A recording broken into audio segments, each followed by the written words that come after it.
Bonjour.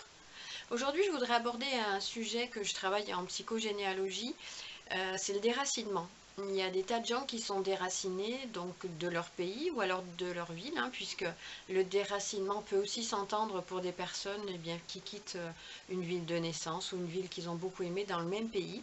Mais en tout cas, que ce soit chez ces personnes ou dans leur descendance, on peut retrouver des indices qui nous permettent de prendre en considération que le déracinement ne s'est pas forcément bien passé.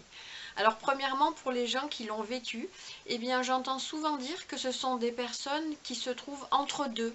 Alors entre deux villes, mais qui peuvent aussi bien se trouver entre deux métiers, entre deux maisons, entre deux personnes. Ce sont les personnes de l'entre-deux. Et il est souvent difficile de trouver sa place. Alors je prends pour exemple cette petite jeune femme que j'ai très bien connue, issue d'une maman française et d'un papa chinois, et qui me disait en fait je me sens nulle part chez moi. Quand je suis en France, comme j'ai les yeux bridés et que je ressemble à une asiatique, eh bien on m'appelle la chinoise. Et quand je vais en Chine, alors que je ne parle pas du tout un mot de chinois et que je suis franchement plutôt européenne, eh bien en fait on m'appelle l'européenne. Donc du coup, qui je suis, où sont mes racines, c'est pas si simple que ça. Et ça peut donc générer des difficultés à se positionner entre deux choses. D'autre part, il y a également ces personnes en fait qui ont été déracinées ou dont la famille a été déracinée depuis une, deux, voire plusieurs générations. Et ces familles qui ont été obligées de partir de leur endroit, soit parce qu'il y avait des guerres, soit parce qu'il y avait la famine, ou pour tout autre problème, souvent sont partis sans rien. Et c'est comme s'ils avaient perdu leur paradis. Et d'ailleurs, ce paradis perdu, eh bien, toute leur vie, s'ils ne s'en sont pas détachés, ils risquent de le rechercher, en pensant qu'ils ne sont jamais bien là où ils sont. Et dans la descendance de ces gens, eh bien, on peut fréquemment trouver des jeunes gens, soit qui se mettent en couple avec des étrangers, alors des étrangers qui n'ont peut-être rien à voir avec le pays d'origine de leurs parents, grands-parents ou arrière-grands-parents, mais qui ramènent l'étranger dans la famille, ou alors des gens qui déménagent sans cesse, comme s'ils cherchaient leur paradis perdu. Alors ça peut être des gens qui partent à l'étranger et qui donc vont rechercher l'étranger, mais jamais à l'endroit d'où viennent leurs ancêtres, parce qu'ils verraient que c'est pas le paradis forcément.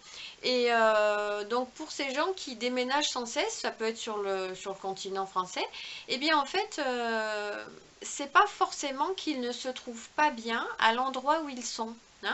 Alors certes, il y a des gens qui déménagent sans arrêt parce qu'ils fuient quelque chose, mais il y a des gens aussi qui déménagent sans cesse et juste au moment où ils se trouvent bien dans l'endroit où ils sont. Alors ça paraît un peu paradoxal, mais quand on l'analyse, si dans leurs ancêtres, si chez leurs ancêtres, les gens ont été obligés de partir de leur maison alors qu'ils y étaient attachés, eh bien dans l'inconscient, chaque fois qu'ils sont bien à un endroit, eh bien en fait ils en partent, comme si on allait le leur prendre.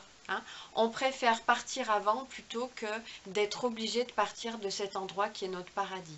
Donc lorsque vous avez des gens autour de vous qui déménagent sans cesse, qui partent à l'étranger ou qui font entrer l'étranger dans la famille ou bien qui se sentent entre deux, eh bien ne les jugez pas trop vite. Dites-vous qu'il y a peut-être effectivement des mémoires qui peuvent venir de plus haut, des chocs émotionnels ou des traumatismes qui ont été mis en place lors de déracinements, surtout quand c'est des déracinements qui ont été vécus dans de la souffrance ou de la violence.